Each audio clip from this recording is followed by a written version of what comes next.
मेरी मति मंद हो गई है माधव।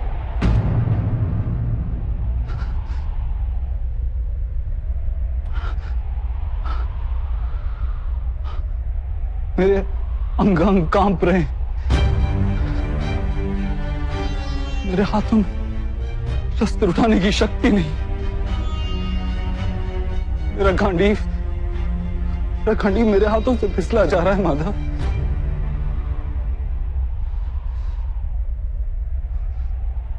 मुझे केवल भयानक विनाश दिखाई दे रहा है, केवल भयानक विनाश।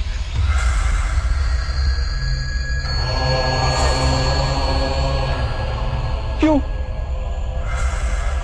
किस हेतु माधव? किस हेतु? अपमान की पीड़ा, अन्याय का विचार या प्रतिशोध का संकल्प, ऐसा कोई कारण नहीं है मेरे पास। कोई भी कारण नहीं है माधव कि मैं इतने बड़े विध्वंस का स्वीकार कर सकूं। नहीं। विध्वंस ही नव निर्माण का कारण है पार्थ।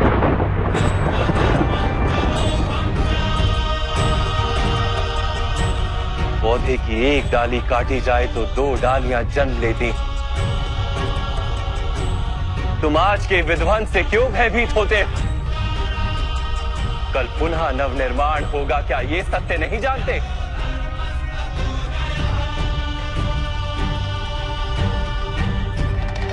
ले भयम अस्मगम पार्थ ने तत्वयूपपद्यते।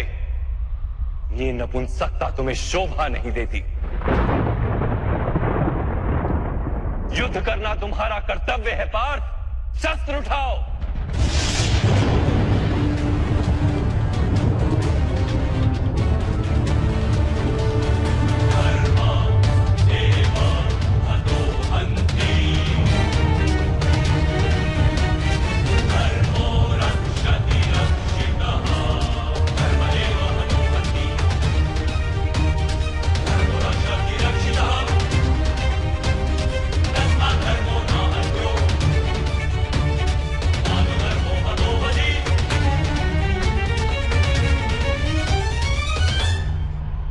किस प्रकार शस्त्र उठाऊं माधव?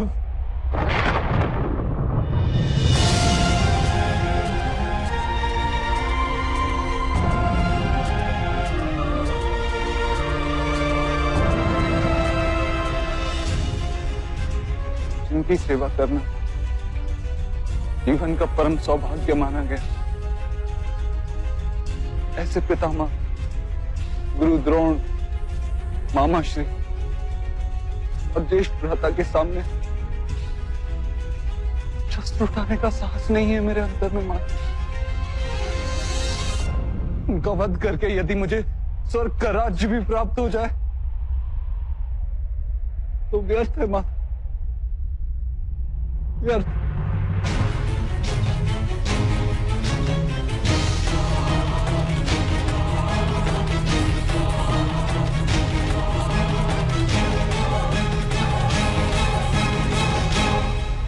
माता, मनुष्य जीता है अपने भविष्य को सोच के। मैं इन सैनिकों को भी देखता हूँ माता, इन लाखों सैनिकों को देखता हूँ। मुझे ध्यान आता है कि युद्ध के उपरांत लाखों स्त्रियां विधवा हों, लाखों बच्चे अनाथ होंगे। कल जब समाज के नियम टूटेंगे तो परंपरा का शिक्षण देने वाला कोई नहीं है। वेदों का ज्ञान लुप्त हो जाएगा माता। गुरुकुल नष्ट हो जाएगा, आर्यवर्त की सुरक्षा नष्ट हो जाएगी, सब नष्ट हो जाएगा माधव, सब नष्ट हो जाएगा।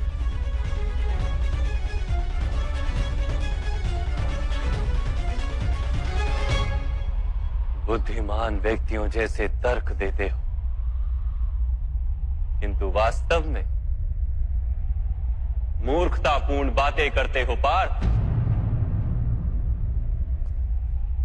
क्या नष्ट हो जाएगा? वृक्ष के कुछ पत्ते झड़ जाएं या नए उगाएं, उसे आनंद या दुख का कारण नहीं कहा जाता। पत्तों के जन्म का उद्देश्य और उनके जीवन का अर्थ केवल वृक्ष को जीवित रखना होता है, वैसे मनुष्यों के जन्म और जीवन का कारण वास्तव में समाज का सुख है। समाज संसार के लिए और ये सारा संसार सृष्टि के लिए और ये सारी सृष्टि स्वयं परमात्मा के लिए है पार्थ। जो इस तथ्य को जान लेता है उसे धर्म का मार्ग सदा ही स्पष्ट दिखाई देता है। हाँ पार्थ, इस युद्ध में विध्वंस होगा, अवश्य होगा।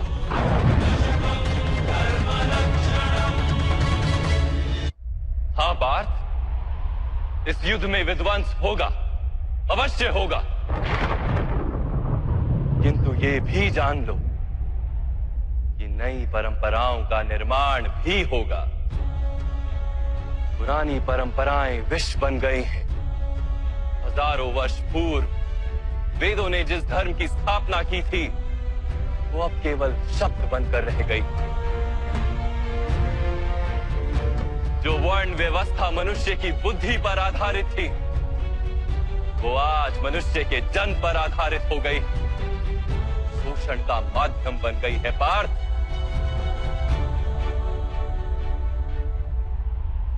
पुरानी व्यवस्थाएं टूटेंगी, नई व्यवस्था का जन्म होगा। पुराना धर्म नया रूप लेकर प्रकट होगा।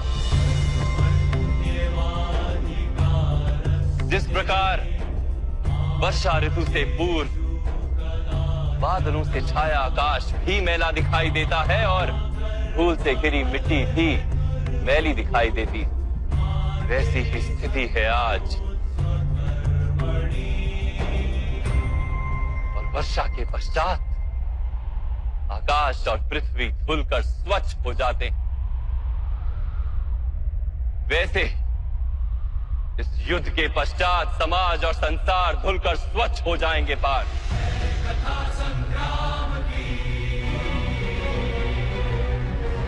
इस युद्ध के पश्चात ये संसार और समाज भी स्वच्छ हो जाएगा। इसलिए मोह का त्याग करो पार्थ, समग्र संसार के लाभ का विचार करो। शस्त्र उठाओ और युद्ध करो, शस्त्र उठाओ और युद्ध करो, शस्त्र उठाओ और युद्ध करो।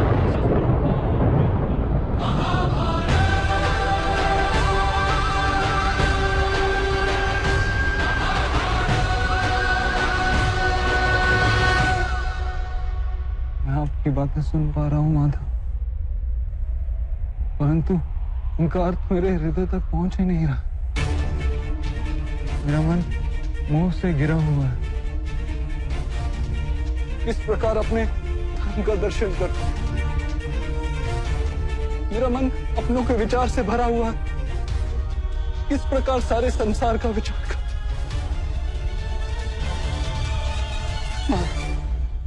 आपने कहा था कि आप मेरे रथ को उचित दिशा में ले चलेंगे।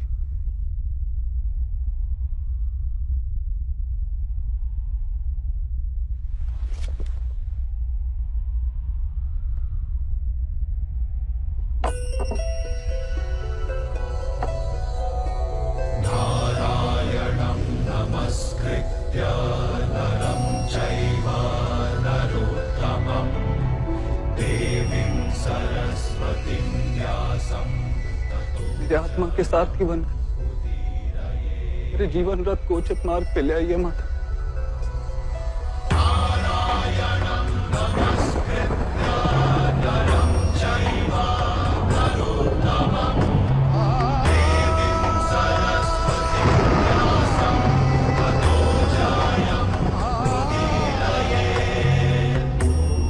ऐसा क्या जानने से मैं अपनी निर्बलता का त्याग कर पाऊंगा?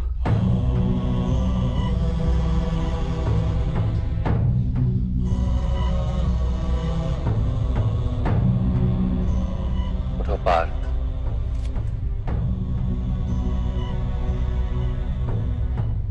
सुनो पार्थ, जीवन का रहस्य जान,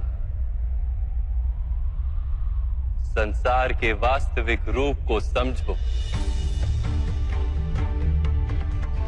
गंगा के प्रवाह में मुट्ठी डालकर निकाली जाए तो कुछ प्राप्त नहीं होता,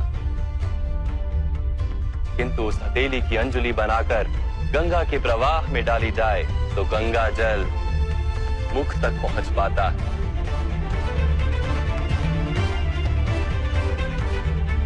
विचार करो पार्थ, अहंकार की मुट्ठी बांधी है या समर्पण की अंजुलि बनाई है तुमने? इस ज्ञान को ग्रहण कर पाओगे?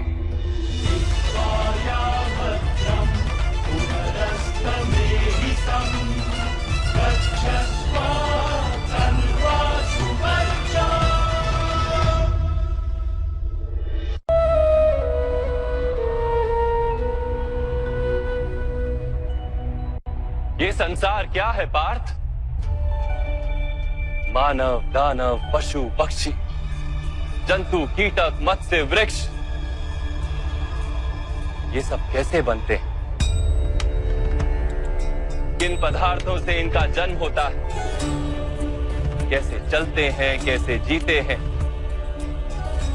मृत्यु कैसे होती है इनकी? और मृत्यु के पश्चात क्या होता है?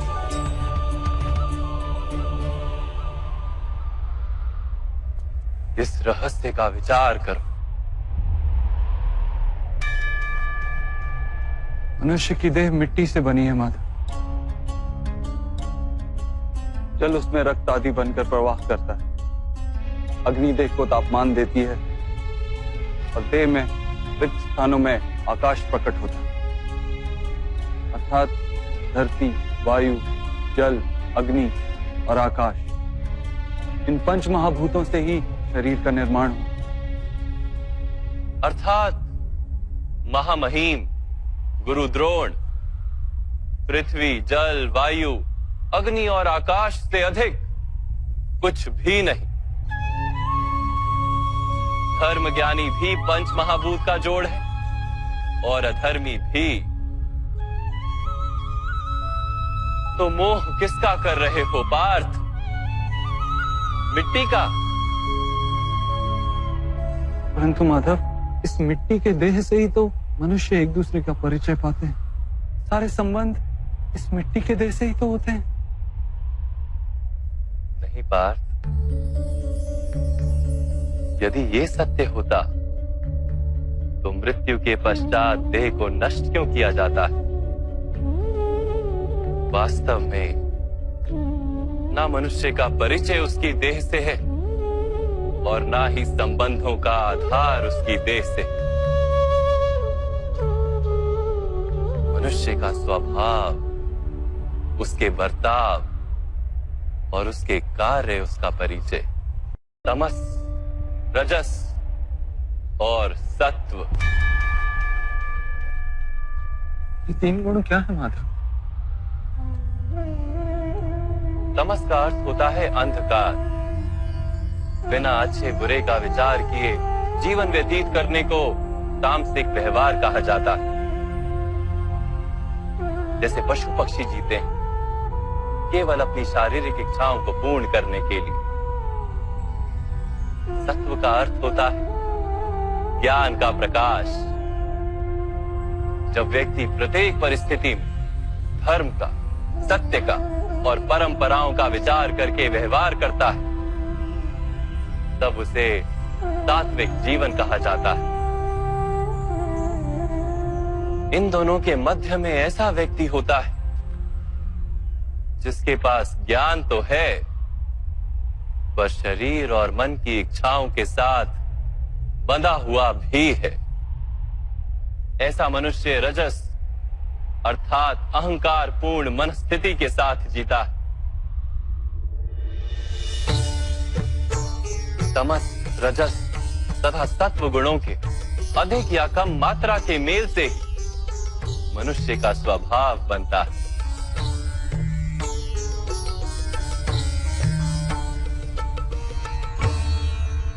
सामने देखो पार्थ,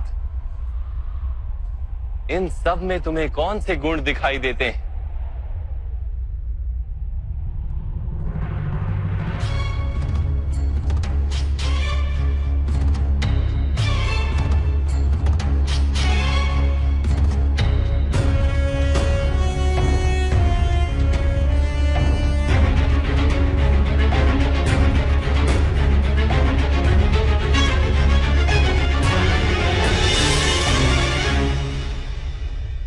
युवराज दुर्योधन धर्म जानते हैं परंतु वहन नहीं करते। उनके जीवन का केंद्र अहंकार है, अर्थात उनमें तमस कम है, रजस अधिक है और सत्वगुण पूर्णता नहीं।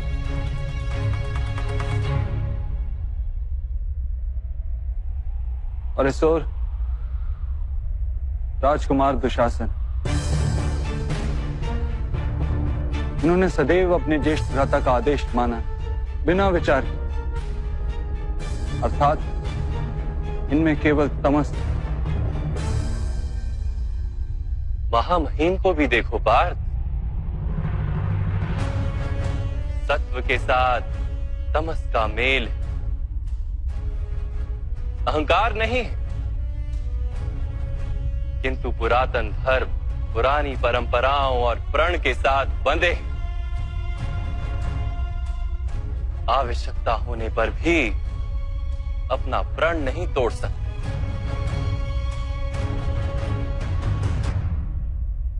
गुरु द्रोण को देखो, ज्ञान और अहंकार दोनों ही हैं। ज्ञान तो मनुष्य को मुक्ति दिलाता है किंतु इनका अहंकार इन्हें मुक्त नहीं होने देता।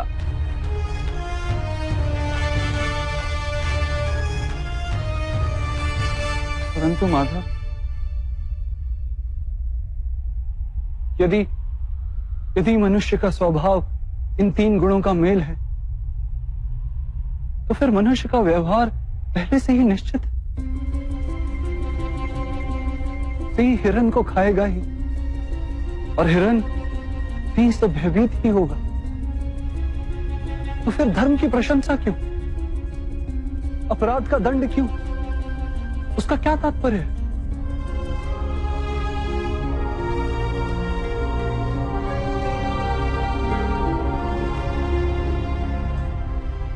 उत्तम प्रश्न है पार्थ, किंतु पहले मनुष्य क्या है ये तो जान लो। मनुष्य केवल 5 महाभूत नहीं, 5 पदार्थ नहीं, 5 ज्ञानेंद्रियां, 5 कर्मेंद्रियां तथा 3 गुण, ऐसी 23 वस्तुओं का मेल भी नहीं। मनुष्य को चलने फिरने तथा कार्य करने हेतु शक्ति की आवश्यकता होती है और उस शक्ति को चेतना कहते हैं। तो क्या माधव, मनुष्य इसकी चेतना है? नहीं पार्थ, मनुष्य की चेतना के साथ उन 23 वस्तुओं के मेल का नाम प्रकृति है। 24 वस्तुओं से बने मनुष्य नामक यंत्र में वास करता है पुरुष, अर्थात परमात्मा का अंश। उसे आत्मा कहा गया है। जब प्रकृति और पुरुष का मेल होता है, अर्थात जब परमात्मा का अंश आत्मा बनकर देह में वास करता है, तब मनुष्य जीवित होता है। यह आत्मा क्या है माधव, और इसे जानने का क्या उपाय है? मनुष्य जैसे रथ का उपयोग करता है, वैसे ही आत्मा शरीर नाम के इस यंत्र का उपयोग करती है। शरीर के माध्यम से शरीर के सुख दुख का उपभोग करती है, किंतु आत्मा शरीर नहीं पार्थ। शरीर का नाश किया जा सकता है, किंतु आत्मा का नाश नहीं किया जा सकता। नैनं छिन्दन्ति शस्त्राणि नैनं दहति पावका न चैनं क्लेदयन्त्यापो न शोष्यति मारुतः। आत्मा ना शस्त्रों से छेदी जा सकती और ना ही अग्नि से जलाई जा सकती। ना जल उसे निर्बल कर सकता है और ना ही पवन उसे सुखा सकती। आत्मा शरीर में रहते हुए भी अमर। न हन्यते हन्यमाने शरीरे। पार्थ, शरीर की हत्या की जा सकती है किंतु आत्मा की हत्या नहीं की जा सकती। आत्मा तो सर्वव्यापी है, अचल है, स्थिर है, सनातन है। पुराना वस्त्र त्याग कर जैसे मनुष्य नया वस्त्र धारण करता है, वैसे ही आत्मा पुराना शरीर छोड़कर बार बार नया शरीर धारण करती है। परंतु माधव, मैं तो जगत का अनुभव अपने शरीर के माध्यम से ही करता हूं। स्वयं को देह न जानकर मैं आत्मा कैसे जान सकता हूं? स्वयं को आत्मा के रूप में जानना असंभव भी नहीं पार्थ। अंध भी जीते हैं, गूंगे भी जीते हैं, जिनके पास हाथ पैर नहीं होते वो भी जीते हैं। स्पष्ट कि शरीर मनुष्य नहीं, जिसकी चेतना चली जाती है, जिसे मूर्छा आ जाती है, वो भी जीवित रहता है। इसलिए स्पष्ट है कि मनुष्य का चेतन तत्व वो भी शरीर नहीं। इसी प्रकार जो व्यक्ति अपने भीतर खोज करता है, मैं इंद्रियां नहीं, शरीर नहीं, भावनाएं नहीं, विचार नहीं, ज्ञान भी मैं नहीं, जो ये समझता जाता है वो अंत में स्वयं को आत्मा के रूप में जान ही लेता है।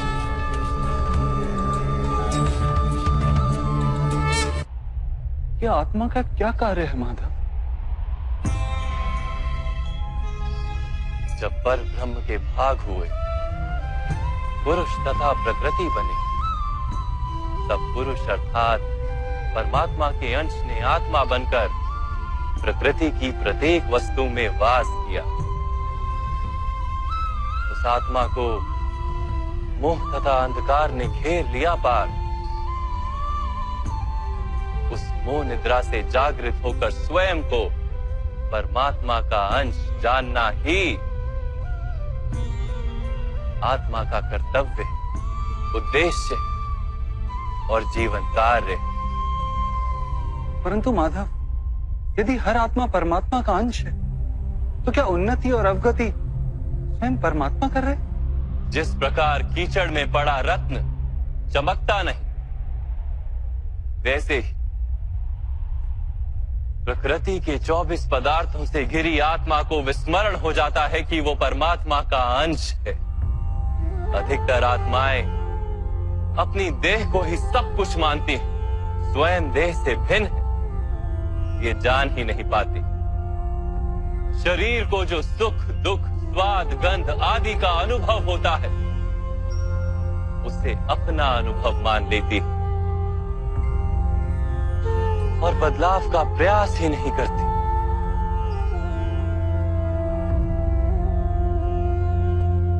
जो आत्माएं बदलाव का प्रयत्न नहीं करती, निरंतर अधर्म करती रहती हैं, उन्हें जागृत करने के लिए दंड देना अनिवार्य है।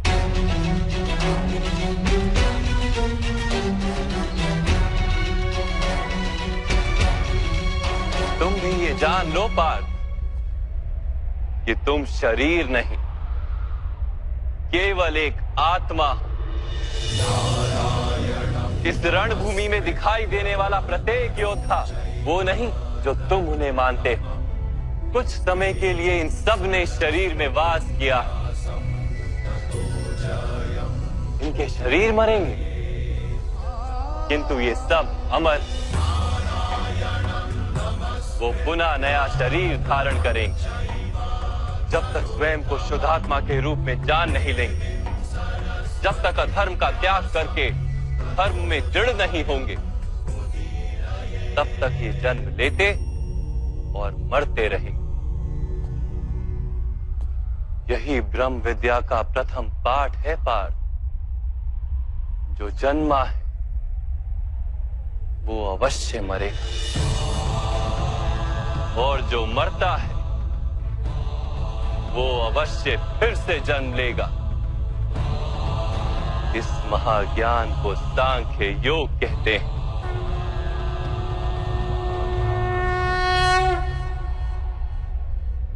धर्म और अधर्म क्या है माधव?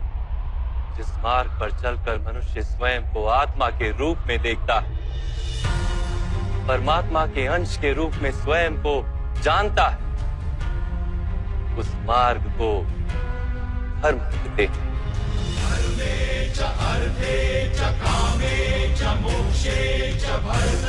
जब मनुष्य स्वयं को परमात्मा के अंश के रूप में जान लेता है, तब उसे ये अनुभूति होती है कि ये सृष्टि ही परमात्मा है और ये परमात्मा ही सृष्टि है। सृष्टि और परमात्मा में कोई भेद नहीं।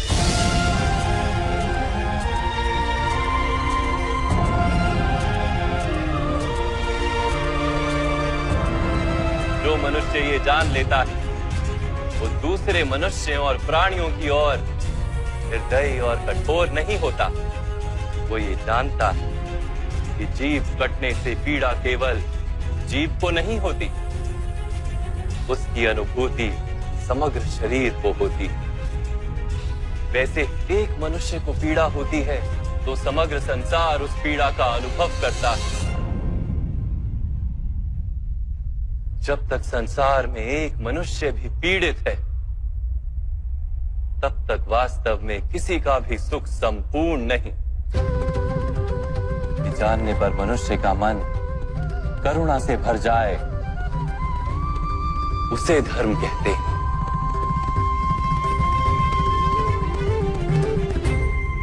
जब किसी पर तमस गुण छाया होता है तो वो दूसरों के प्रति कठोर, निर्दयी और स्वार्थी हो जाता है।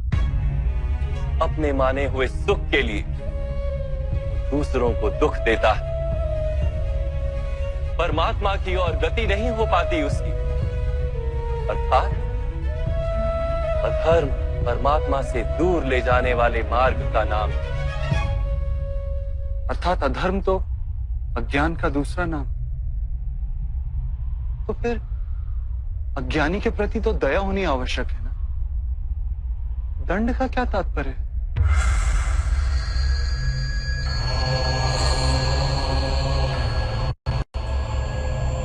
अज्ञानी जब ज्ञान का मूल्य जानने को सजना, ज्ञान पर दृष्टि डालने को भी सजना, तब दंड ही दया है।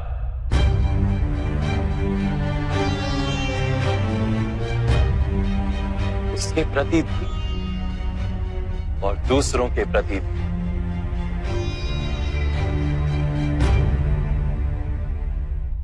सृष्टि की गति सदा ही परमात्मा की ओर हो, यह अनिवार्य है। किंतु कभी कभी ऐसी स्थिति उत्पन्न हो जाती है कि अज्ञान, मोह और अधर्म बढ़ जाता है। संसार से धर्म लुप्त हो जाने का भय उत्पन्न हो जाता है।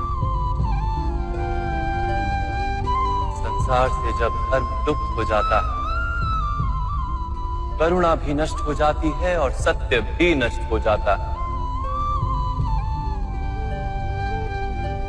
आने वाली पीढ़ियों को धर्म प्राप्त हो सके, इसके लिए आज अधर्मियों का नाश करके धर्म की पुनः स्थापना करना अनिवार्य है।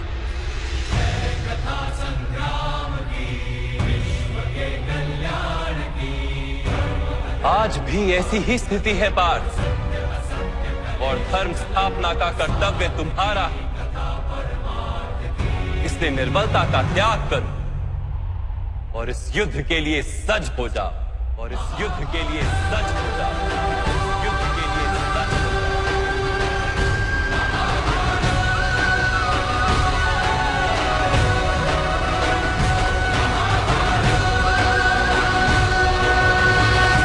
परंतु मेरे हाथों हत्याएं होंगी माधव। मेरे कारण किसी के प्राण जाएंगे तो मेरे अंतर की करुणा का नाश नहीं हो जाएगा? और यदि धर्म का आधार करुणा है तो क्या मेरी आत्मा धर्मी नहीं हो जाएगी?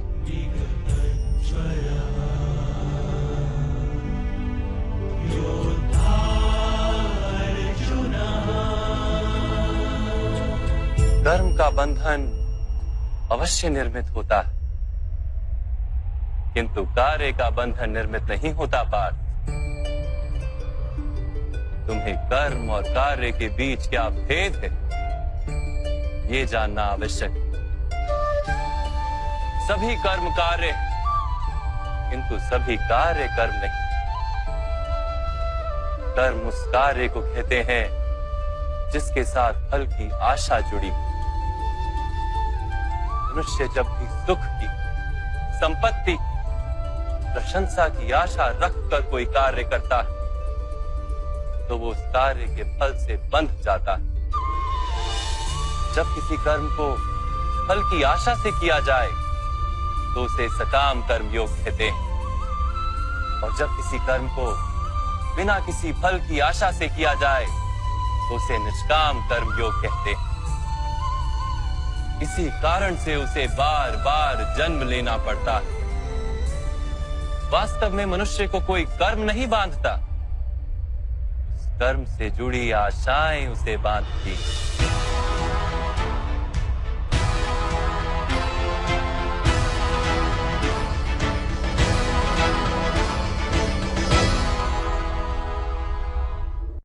वास्तव में मनुष्य को कोई कर्म नहीं बांधता, उस कर्म से जुड़ी आशाएं उसे बांधती हैं। वो कैसे माधव?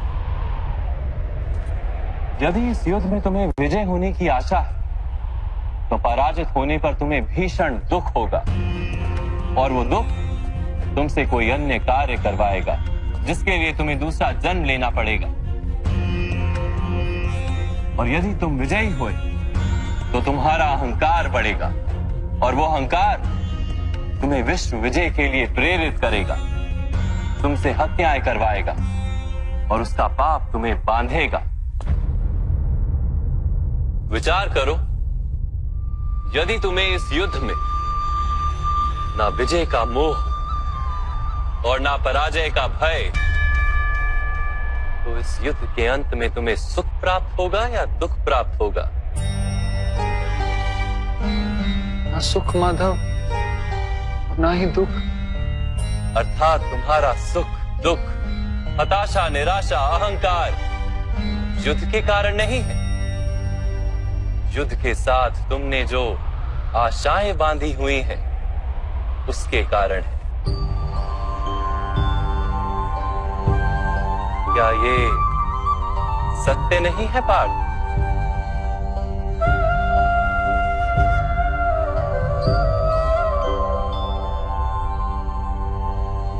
सुख दुखे समे कृत्वा लाभा लाभो जया जयो ततो युद्धाय युज्यस्व नैवं पाप मवाप्स्यसि। अर्थात सुख दुख को समान मानकर लाभ हानि जय पराजय का विचार किए बिना यदि तुम युद्ध करोगे कौन्तेय, तो तुम पाप के भागी नहीं बनोगे। इसी को कर्म योग कहते हैं। जो सांख्य का ज्ञान प्राप्त कर लेता है वो ये जान लेता है कि वो शरीर नहीं, केवल एक आत्मा है। शरीर के भोग और अनुभव तो केवल मृत्यु तक है, अर्थात वास्तविक नहीं, केवल माया है। उसके लिए कर्मयोगी बनना सरल हो जाता है। परंतु माधव, यदि कार्य से बंधन निश्चित है तो क्या संसार का त्याग करके संन्यास लेना उचित नहीं? इसी विचार का परिणाम है कि आज ये युद्ध हो रहा है पार्थ।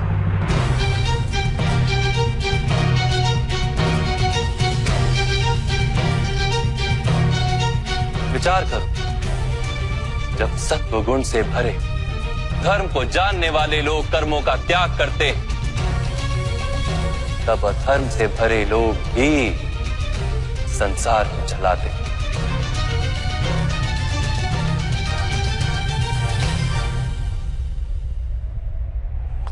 यदि महामहिम ने संसार का त्याग ना किया होता तो आज अधर्म इतना बढ़ता ही नहीं।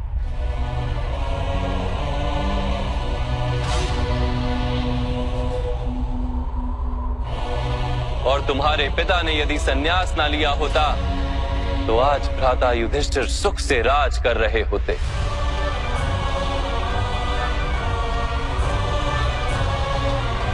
और अपनी प्रजा को न्याय और धर्म का ज्ञान दे रहे होते।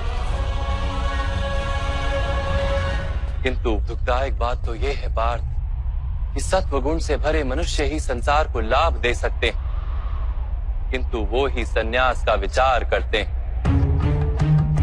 जैसे जल तो भाप बनकर उड़ जाता है और कीचड़ वहीं पड़ा रहता है, वैसे सत्वगुणी सज्जन लोग तो संसार का त्याग कर देते और तमस से भरे अधर्मी लोग संसार में कार्य करते हैं। इसी कारण से संसार में पाप और अधर्म बढ़ता है।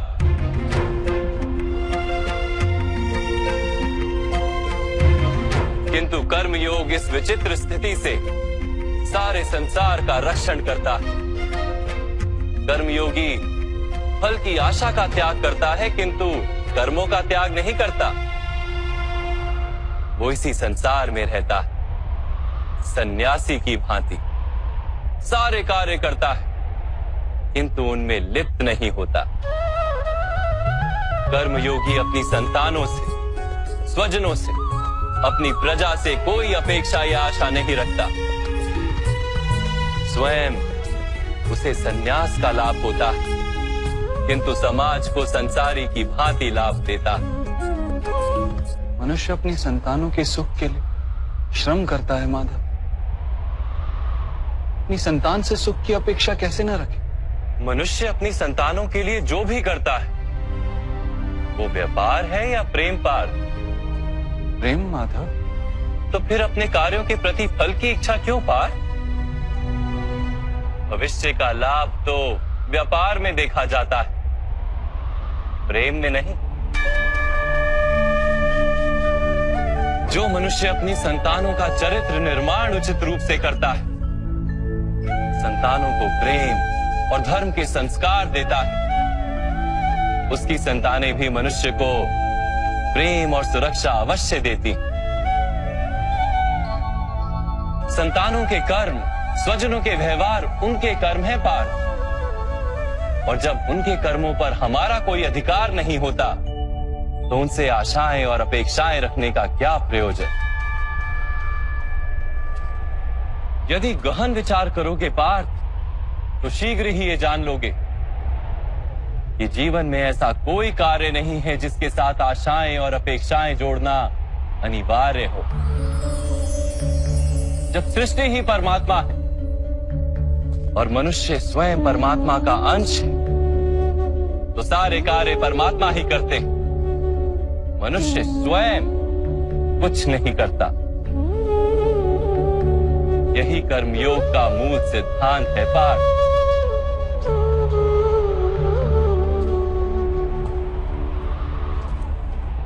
तुम्हें भी कर्मयोगी बनकर ये युद्ध करना आवश्यक है पार्थ।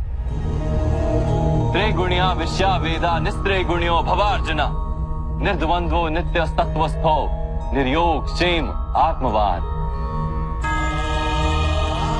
तीन गुणों का त्याग करके निर्गुण बन जाओ पार्थ। इस द्वंद्व से मुक्त हो जाओ। सदा सत्व अर्थात परमात्मा में बुद्धि लगाकर कर्तव्य का वहन करते रहो।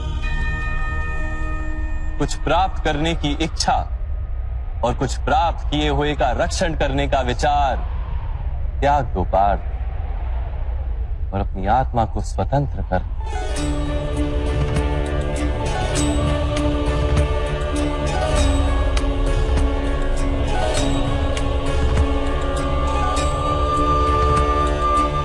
स्मरण रहे पार्थ,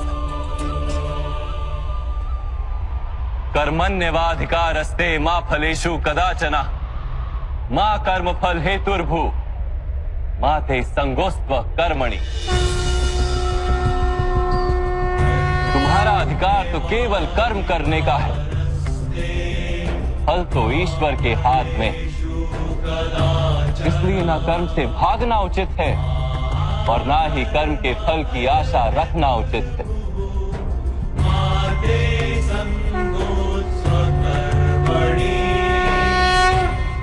जो फल का त्याग कर दे परंतु कर्म का त्याग ना करे, ऐसे कर्म योगी को कैसे जाना जा सकता है माधव? विश्या विनिवर्तन्ते निरहारस्य देहिनः रसवर्जम रसोप्यस्य परम दृष्टवा निवर्तते।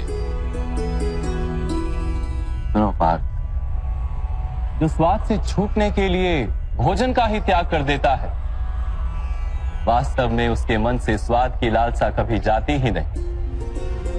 उसे दोहरी हानि होती है।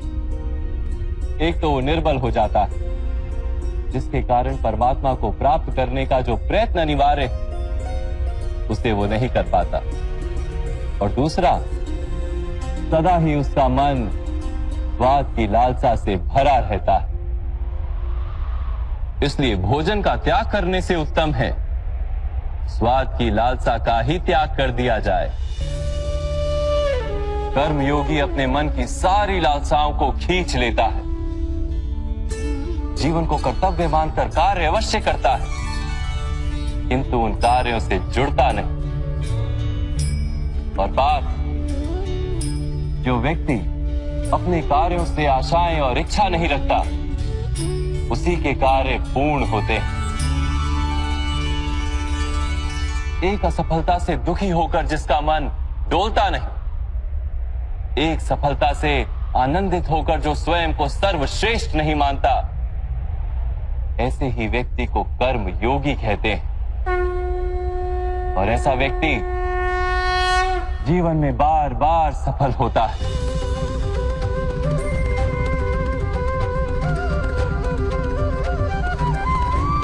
ध्यायतो विषयान पुंसः संगस्तेषु पजायते संगात संजायते कामा कामात् क्रोधोऽभिजायते क्रोधात् भवति सम्मोहः सम्मोहात् स्मृति विभ्रमः स्मृति भ्रंशात् बुद्धिनाशो बुद्धिनाशात् प्रणश्यति।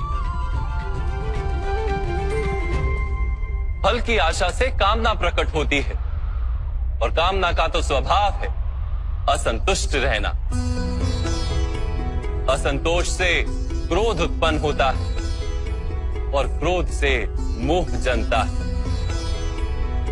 मोह के कारण व्यक्ति आचार और व्यवहार का ज्ञान ही भूल जाता है।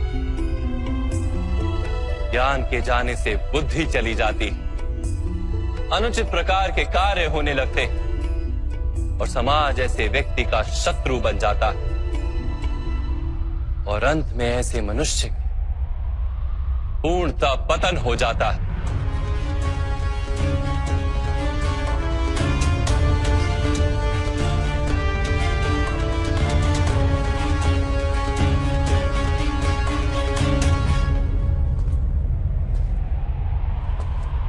जैसे भ्राता दुर्योधन,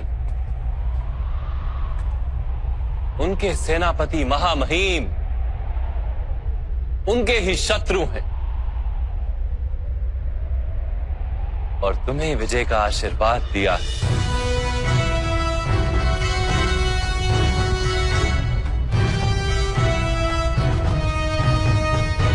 पार्थ, कर्मयोग ब्रह्म विद्या का दूसरा चरण है।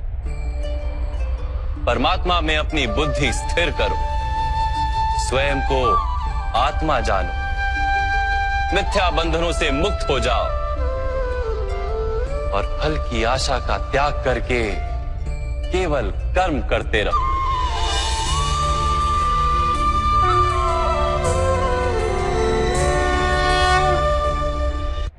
अपनी बुद्धि को परमात्मा में स्थिर करके कर्म योगी बनने का क्या मार्ग है माता?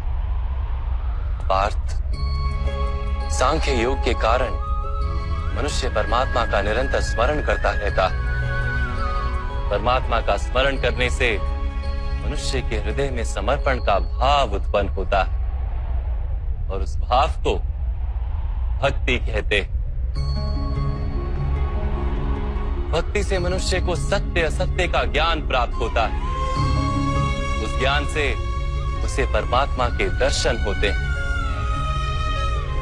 और जिसे परमात्मा के दर्शन हो जाते हैं वही वास्तव में कर्मयोगी बन जाता है और जन्मों के फेरों से छूटकर मोक्ष को प्राप्त कर लेता है। सभी आत्माओं का अंतिम लक्ष्य वही है और धर्म का अंतिम चरण भी वही है। किंतु मैं परमात्मा के दर्शन के बिना समर्पण किस प्रकार कर सकता हूं माधव?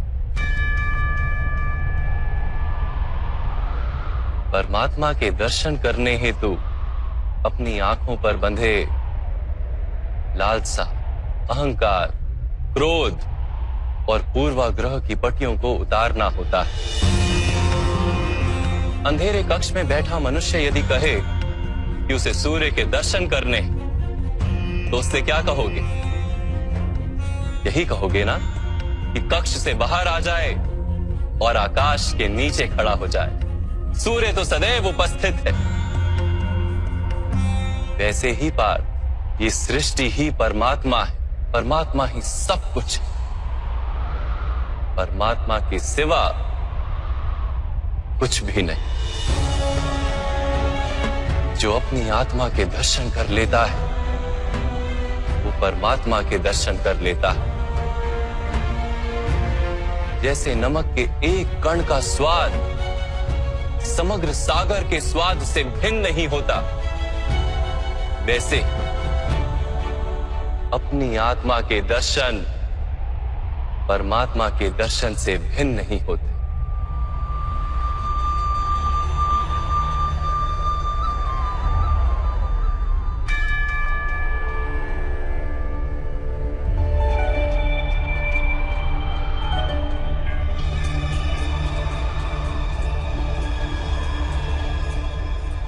माधव, क्या आप भी परमात्मा हैं?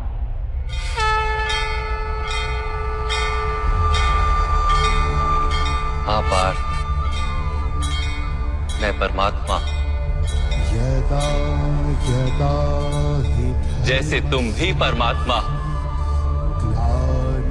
केवल तुम अभी जागृत नहीं हुए हो और मैंने ये जान लिया है। उत्थानम् अधर्मस्य तदात्मानं सृजाम्यहम्। माधव, आपके प्रति समर्पण ईश्वर के प्रति समर्पण क्यों नहीं है? अवश्य, मेरे प्रति समर्पण ही परमात्मा के प्रति समर्पण। सर्वधर्मान् परित्यज्य मामेक शरणम व्रज। सारे जगत का त्याग करके मेरी शरण में आ जाओ पार्थ। यदा यदा हि धर्मस्य मैं ही संसार हूं। मैं संसार का प्रत्येक कण हूं। मैं ही सूर्य हूं और मैं ही चंद्र हूं। मैं ही नक्षत्र हूं और मैं ही सभी ग्रह हूं। मैं सूर्य से भी अधिक पुरातन हूं और किसी वृक्ष पर खिली कली से भी नया हूं। मैं ही सारे मनुष्य हूं। मैं ही स्वर्ग और नरक को धारण करने वाली शक्ति हूं। मैं ही दुर्योधन हूं और मैं ही अर्जुन भी।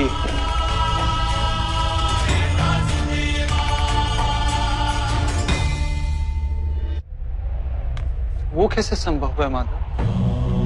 आपका जन्म तो बहुतों ने अपने जीवन काल में देखा है।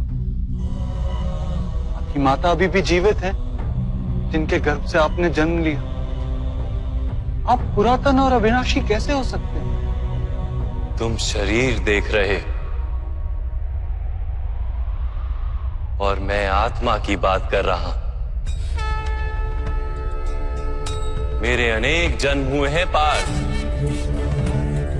मैंने अनेकों अवतार धारण किए हैं, कई शरीर बने हैं मेरे और इसी मिट्टी में मिले।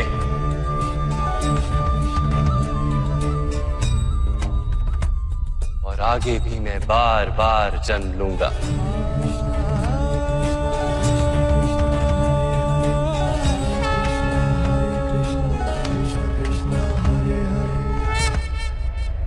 यदा यदा हि धर्मस्य ग्लानिर्भवति भारत अभ्युत्थानमधर्मस्य तदात्मानं सृजाम्यहम्। परित्राणाय साधूनां विनाशाय च दुष्कृतां धर्म संस्थापनार्थाय संभवामि युगे युगे।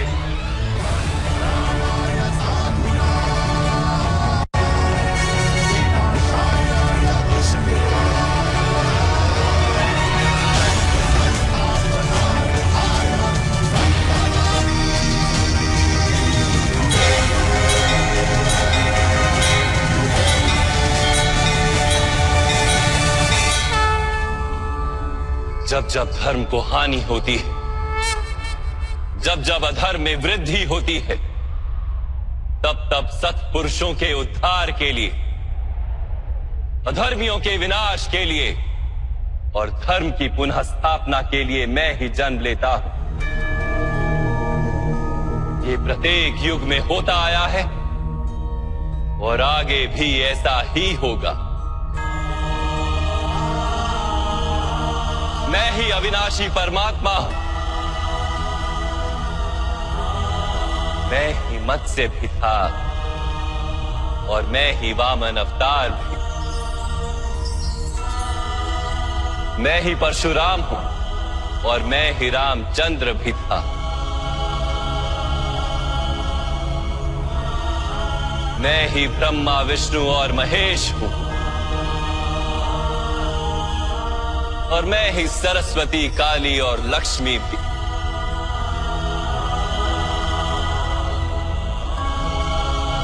मैं ना पुरुष हूं, ना स्त्री हूं और ना ही नपुंसक।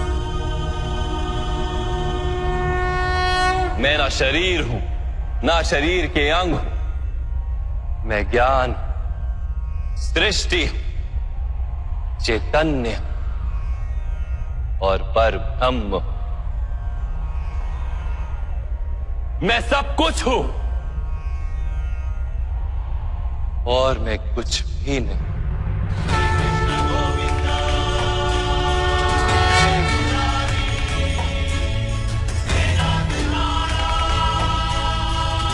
ऐसा प्रत्येक युग में हुआ है और आगे भी ऐसा ही होता रहेगा।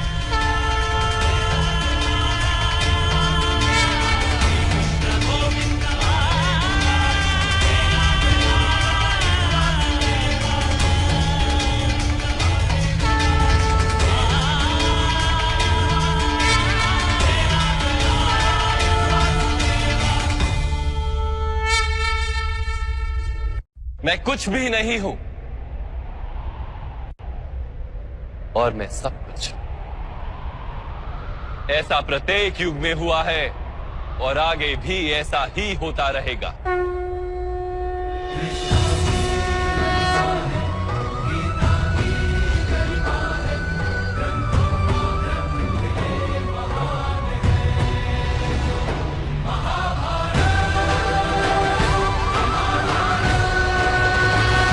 जब तुम आत्मज्ञान प्राप्त करोगे पार्थ, स्वयं को मुझसे जुड़ा ही पाओगे। तब तुम भी मेरी ही भांति स्वयं को परमात्मा के रूप में देखोगे। किंतु उस पद को प्राप्त करने हेतु मेरे प्रति संपूर्ण समर्पण अनिवार्य है। समर्पण क्या है माधव? समर्पण मन की ऐसी स्थिति का नाम जब मनुष्य अपने सारे संकल्पों का त्याग कर देता है,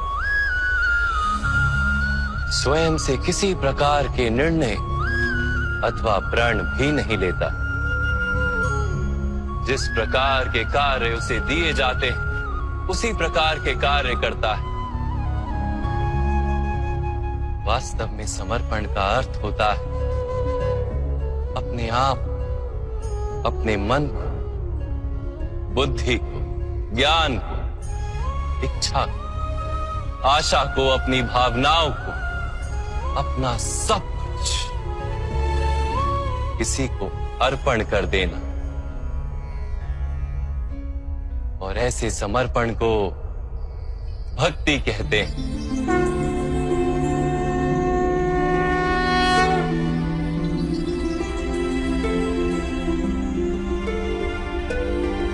पत्नी का समर्पण पति की ओर होता है, एक योद्धा का समर्पण सेनापति की ओर होता है। एक शिष्य के हृदय में गुरु भक्ति होती है। क्या ये सारी भक्तियां एक समान? क्या सबको ईश्वर की प्राप्ति होती है? नहीं पार्थ, मनुष्य जिसके प्रति समर्पित होता है उसी के रूप में ढलने लगता है। उसके मन में कोई संदेह, कोई प्रश्न जन्म नहीं लेता। किसी दुष्ट के प्रति समर्पण उस मनुष्य के कार्यों को दूषित कर देता है।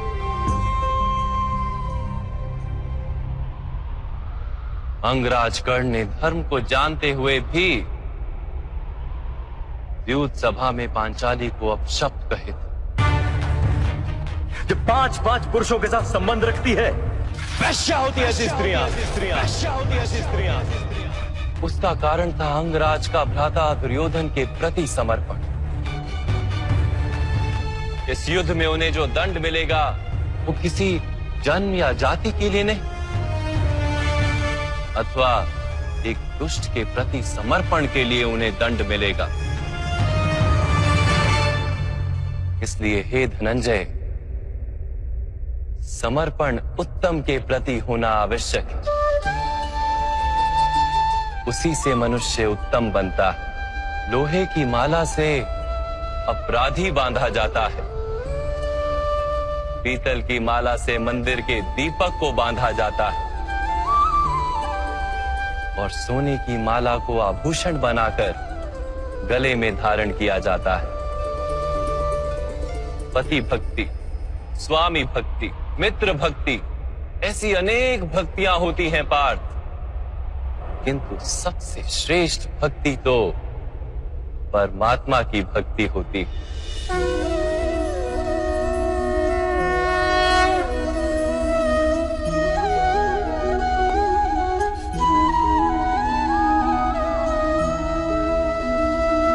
किंतु परमात्मा की भक्ति का सांख्य अथवा कर्म योग से क्या संबंध?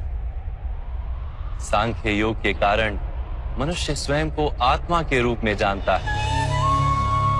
कर्म योग से वो जीवन के बंधनों से छूट जाता है, और भक्ति के कारण मनुष्य को परमात्मा के वास्तविक रूप का ज्ञान होता है। परमात्मा के ज्ञान से मनुष्य जन्म मरण के फेरों से छूटकर सच्चिदानंद स्वरूप को प्राप्त कर लेता है। परमात्मा में समाकर स्वयं परमात्मा हो जाता है। जैसे जल की छोटी सी बूंद जब सागर में मिलती है तो स्वयं सागर बन जाती। अर्थात इस शरीर का कोई महत्व ही नहीं है माधव। अवश्य महत्व है पार्थ। शरीर के माध्यम से ही मनुष्य को परमात्मा का साक्षात्कार होता है। मृत्यु और नए जन्म के बीच के समय में आत्मा के ज्ञान में वृद्धि नहीं हो पाती। इस जन्म में प्राप्त अनुभव, ज्ञान, विचार और अभ्यास को लेकर आत्मा नया शरीर धारण करती है। आत्मा की प्रगति और अधोगति शरीर में रहकर ही संभव है।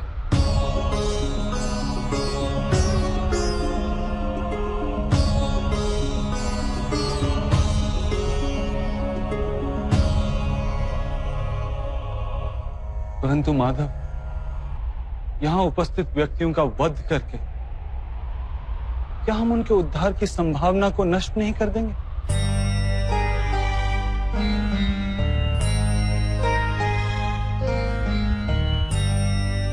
तुम्हारे शत्रु धर्म की मर्यादा को तोड़ चुके हैं पार्थ। अधर्म ही उनका स्वभाव बन गया है। उनका उद्धार अब असंभव है।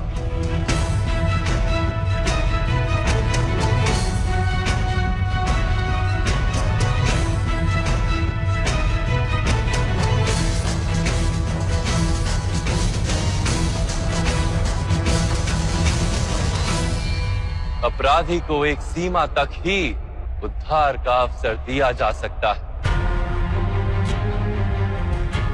मैंने शिशुपाल के 99 अपराधों को क्षमा किया था, किंतु 100 अपराधों के पश्चात उसे दंड देना आवश्यक था। अपराधी को यदि अपराध करने दिया जाए तो उसका अधिक से अधिक पतन होता है।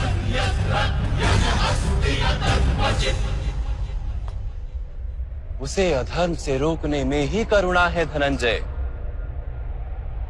ये आत्माएं मरेंगी नहीं, अधर्म से दूषित शरीर का त्याग करके नया शरीर धारण करेंगी और उस शरीर में उनकी प्रगति की संभावना अधिक होगी। इस विचार से यदि तुम युद्ध करोगे तो वो उचित है। मनुष्य का शरीर उसकी संपत्ति भी है और मर्यादा भी। धर्म के मार्ग पर प्रवास करने वाला मनुष्य अपने शरीर को शुद्ध करता है और उसके माध्यम से आत्मा का साक्षात्कार करता है। इसी को क्षेत्र क्षेत्रज्ञ संबंध कहा गया है। मैं इसका तात्पर्य नहीं जान पाया माधव। जब मनुष्य ये जान लेता है कि उसका शरीर एक भूमि का टुकड़ा है अर्थात क्षेत्र है और वो उस शरीर में रहने वाला, उस शरीर को समझने वाला अर्थात क्षेत्रज्ञ है, तब वो शरीर के माध्यम से अपनी प्रगति साध पाता है। आत्मा शरीर में रहकर 3 गुणों का समतोलन करती है। तमस को घटाकर सत्व को बढ़ाने का उपाय करती है और ईश्वर की भक्ति करके परमात्मा के साथ एक हो जाती है। भक्ति कैसे की जाती है माधव? क्या समर्पण ही भक्ति नहीं? नहीं पार, समर्पण तो भक्ति का प्रथम चरण है। वास्तव में भक्ति किसी कार्य का नाम नहीं, वो तो केवल मनस्थिति का नाम है। आवश्यक है कि मनुष्य जब तब यज्ञ याग यम नियम योग और स्वाध्याय के माध्यम से अपने अंतर को शुद्ध करे और परमात्मा के प्रति समर्पित रहे। मनुष्य अपने सारे कार्य, सभी कार्यों के फल, अपने जीवन का प्रत्येक श्वास परमात्मा को समर्पित करता रहे।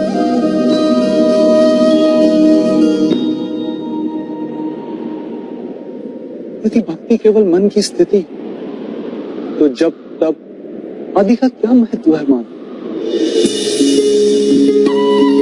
जैसे आज धोया हुआ पात्र कल पुनः मैला हो जाता है, वैसे ही मनुष्य का मन बार बार परमात्मा से विमुख हो जाता है। इसीलिए आवश्यक है कि जब तप और स्वाध्याय आदि के माध्यम से स्वयं को निरंतर ये स्मरण दिलाता रहे कि उसका जीवन परमात्मा के प्रति समर्पित है। किस तट पर डुबकी लगाई जाए इसका महत्व नहीं, महत्व है डुबकी लगाने का। भक्ति योग का एक ही सार है पार कि मनुष्य परमात्मा को अपना जीवन अर्पण करके परमात्मा की भक्ति करता रहे और सत्व गुण से युक्त संपत्ति को संभाल कर रखे।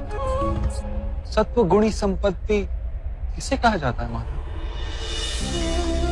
अहिंसा सत्यम क्रोध त्याग शांति ही पेशुनम दया भूतेष्व लोलुप्त्वम मार्दवम वीर चापलम तेज क्षमा धृति शोचम द्रोहो नातिमानिता भवन्ति संपदम देवी अभिजातस्य भारत। बिना कारण तथा स्वार्थ के हेतु हिंसा करना अधर्म है पार। वास्तव में अहिंसा ही परम धर्म है और उसके साथ सत्य, क्रोध ना करना, त्याग, मन की शांति, निंदा ना करना, दया भाव, सुख के प्रति आकर्षित ना होना, बिना कारण कोई कार्य ना करना, तेज, क्षमा, धैर्य, शरीर की शुद्धता, धर्म का द्रोह ना करना तथा अहंकार ना करना, इतने गुणों को सत्व गुणी संपत्ति या दैवी संपत्ति कहा जाता है। इसी से मनुष्य परमात्मा की अर्थात मेरी भक्ति कर पाता है, जीवन के कर्तव्यों का वहन करता है, धर्म की स्थापना करता है और कर्म के फल की आशा का त्याग करके जीता है। उसे मैं निस्संदेह इस जन्म में संतोष देता और मृत्यु के पश्चात अपने ही अंतर में स्थान देता।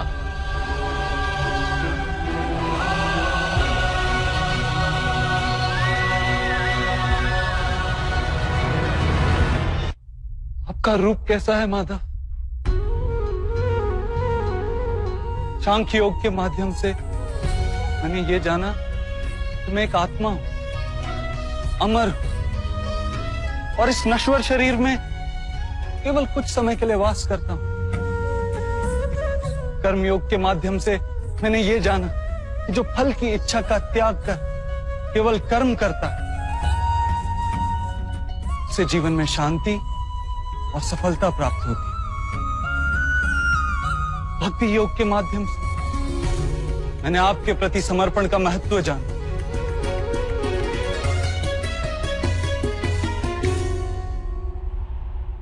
परंतु माधव, आपने कहा था कि यहां हर स्थान पर मनुष्य नहीं केवल परमात्मा है।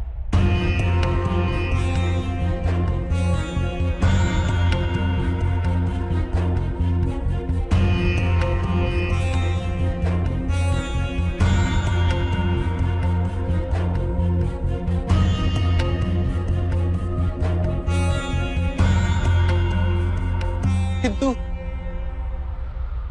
अब भी मुझे यहां केवल मनुष्य दिखाई दे रहे, केवल मनुष्य माधव।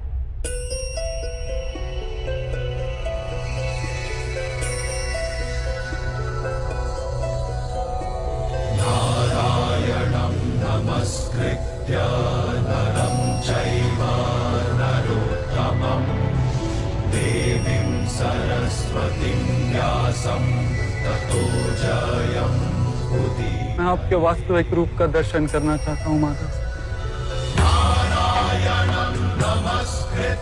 आपकी शक्ति, आपका ज्ञान, तेज और ऐश्वर्य से युक्त परमात्मा स्वरूप को प्रत्यक्ष देखना चाहता हूं माधव। मुझे अपने अविनाशी स्वरूप का दर्शन दीजिए माधव। मेरे सारे संदेहों को नष्ट कर दीजिए।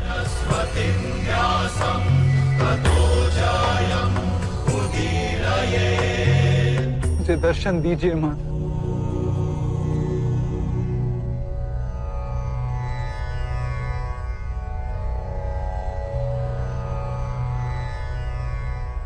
देखो पा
सांख्य योग से कर्म योग, कर्म योग से भक्ति योग और भक्ति योग से ज्ञान योग की प्राप्ति होती है।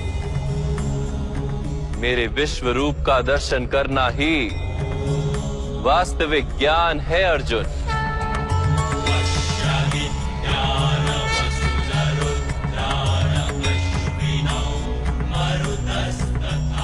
यही एक ज्ञान जो विश्व में सारे ज्ञानों तथा विज्ञानों का आधार है।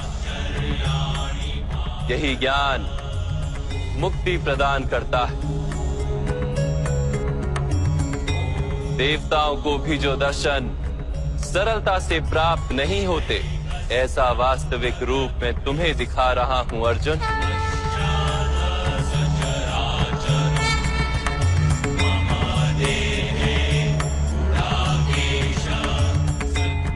मैं ही इस पृथ्वी के कण कण में वास करता हूं और ये पृथ्वी, सूर्य, चंद्र, नक्षत्र और तारा मंडल मेरे भीतर वास करते हैं।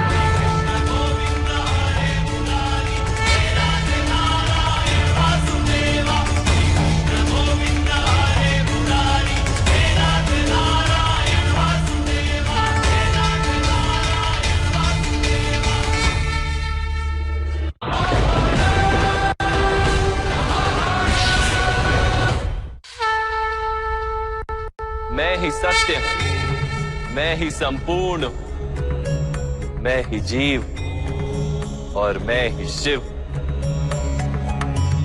अक्षरों में आकार, वेदों में सामदेव, देवों में इंद्र, प्राणियों में चेतना, यक्षों में कुबेर, रुद्रों में शंकर, वसुओं में अग्नि, पर्वतों में सुमेरु और ऋषियों में भृगु,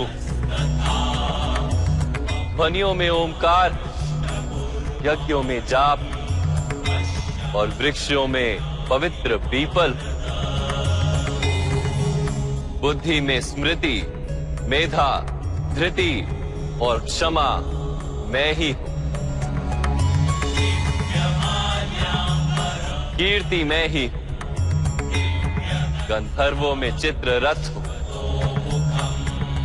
देवर्षियों में नारद और मुनियों में कपिल, अश्वों में उच्च श्रवा, हाथियों में ऐरावत और पशुओं में सिंह, पक्षियों में गरुड़, मनुष्य में राजा और शस्त्रों में वज्र,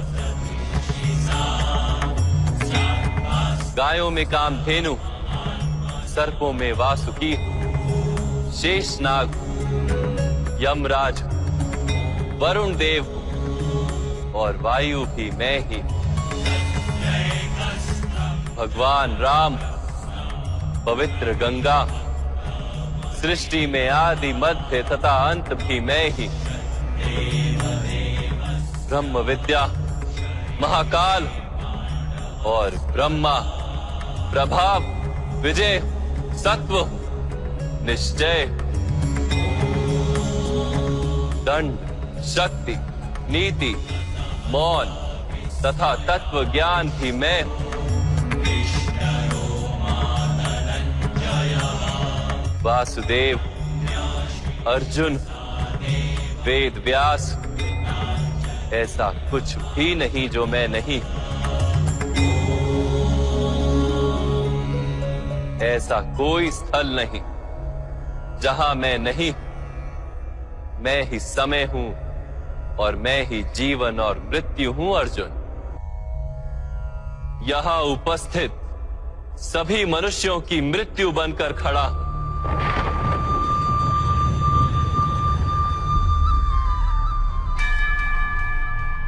तुम यदि शस्त्र नहीं उठाओगे तब भी मैं इन सब का वध कर दूंगा।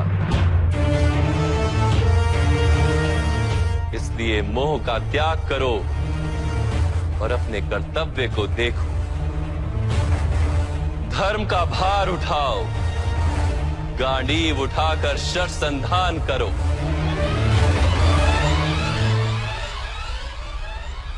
युद्ध करो अर्जुन, युद्ध करो।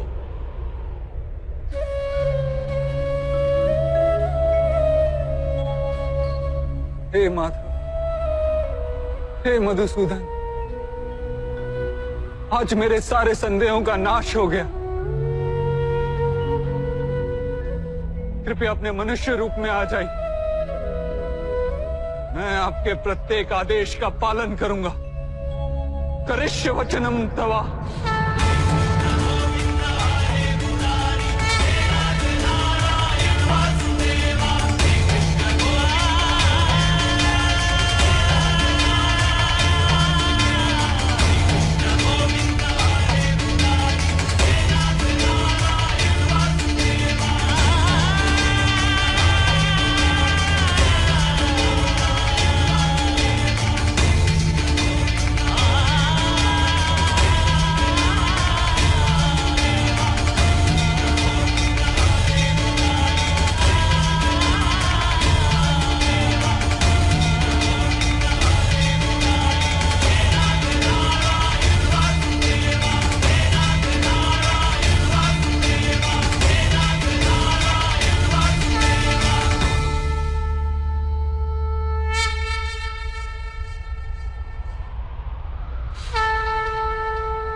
व्यर्थ चिंता है जीवन की, व्यर्थ है मृत्यु का भय। आत्म को ना मार पाते शस्त्र अग्नि असमय।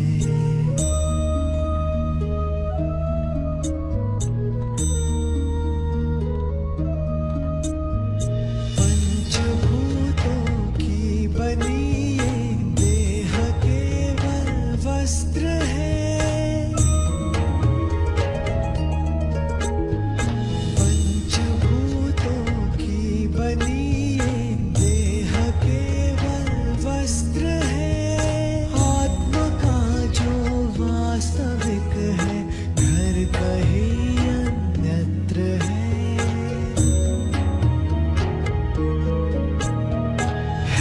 परिवर्तन ही सत्य, झूठ सबका साथ है। कुछ न खोना कुछ न पाना, रिक्त रहते हाथ है।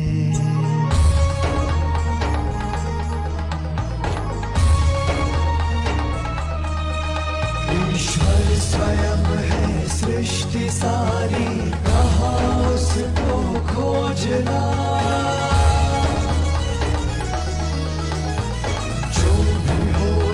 शुभ ही होता सब उसी की योजना। कामनाएं फल की छूटे, वो ही सच्चा कर्म है। ईश्वर चरण में हो समर्पण, वो ही केवल धर्म है। व्यर्थ चिंता है जीवन की,